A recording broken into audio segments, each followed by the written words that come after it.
Hello everyone, welcome back to my channel. अगर आप नए हैं तो प्लीज़ सब्सक्राइब कीजिए ताकि वीडियो का नोटिफिकेशन आपको मिल सके। आज हम पत्र के बारे में जानेंगे। पत्र क्या है, कितने प्रकार के होते हैं, इनकी विशेषताएं क्या हैं और पत्र लिखते समय हमें किन किन बातों का ध्यान रखना चाहिए। पत्र लेखन एक कला है। यह समाचार भेजने व प्राप्त करने का सस्ता व सरल माध्यम है। इसके द्वारा हम अपने समाचार अपने सगे संबंधियों तक पहुंचा सकते हैं तथा उनका हाल जान भी सकते हैं।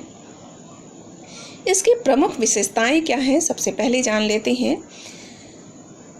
पत्र प्रभावोत्पादकता होनी चाहिए, विचारों की सुस्पष्टता, संक्षेप और संपूर्णता होनी चाहिए, सरल भाषा शैली होनी चाहिए, बाहरी सजावट भी आवश्यक है, शुद्धता और स्वच्छता का ध्यान रखना चाहिए, पत्र में विनम्रता और शिष्टता दिखाई देनी चाहिए, सद्भावनापूर्ण पत्र होना चाहिए, सहज और स्वाभाविक शैली का प्रयोग करना चाहिए और पत्र लिखते समय क्रमबद्धता का ध्यान रखना चाहिए।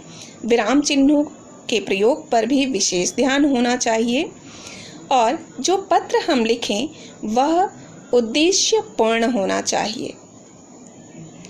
पत्र के मुख्य दो रूप होते हैं, अनौपचारिक और औपचारिक।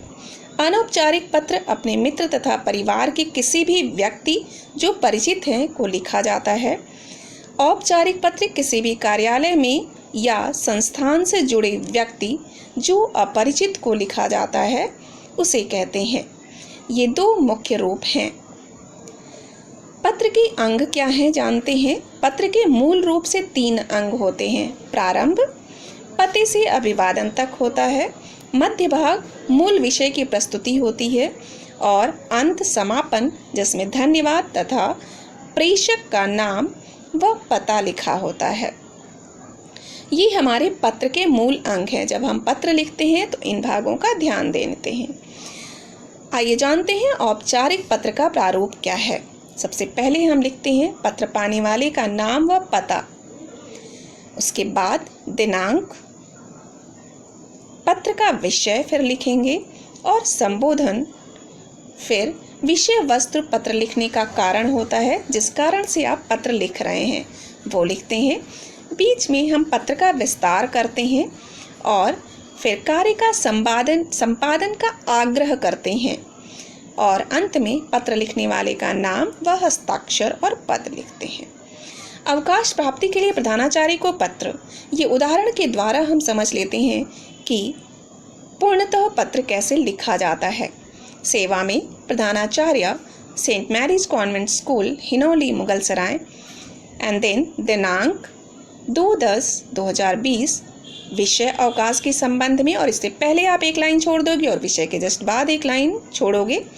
महोदय, सविनय निवेदन है कि मेरी दीदी का विवाह 4 अक्टूबर को होना निश्चित हुआ है।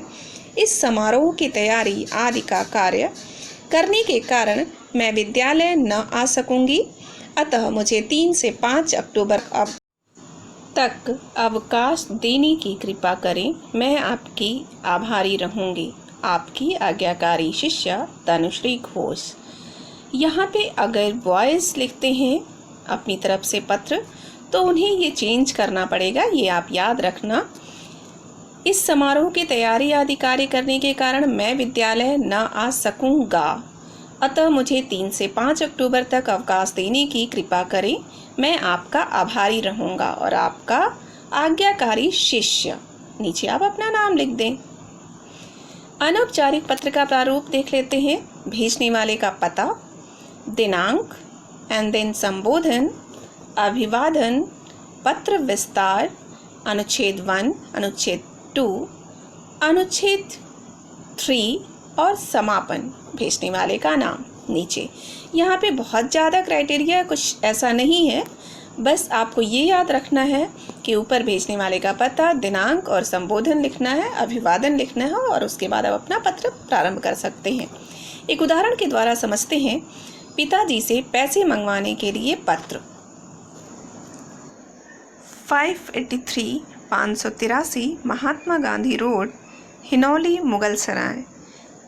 एक लाइन 1 लाइन छोड़ दोगे आप। देन दिनांक जो भी है आप लिखोगे उस डेट को। And then leave one line, आदरणीय पिताजी, सादर प्रणाम, आपका भेजा पत्र प्राप्त हुआ और मैं सभी समाचारों से अवगत हुआ। हम सब यहाँ सकुशल हैं। वार्षिक परीक्षा में सभी विषयों में सर्वोच्च अंक पाने के लिए मैंने इस माह से ट्यूशन लगा ली है। अगले महीने से मुझे 500 रुपये अधिक भेजिएगा। परीक्षा के उपरांत इसकी आवश्यकता नहीं रहेगी। माताजी रश्मि और अमन के साथ आपको बहुत याद करती हैं। आप कब तक घर आएंगे सूचित कीजिएगा। आपका पुत्र रवि। हाँ, अगर यहाँ फीमेल चाइल्ड होती हैं जो अपने पिताजी को पत्र लिखती हैं तो सिर्फ आप जेंडर का ख्याल रखिएगा, जहाँ पे आपको चेंज कर देना है अपने नाम के अकॉर्डिंग।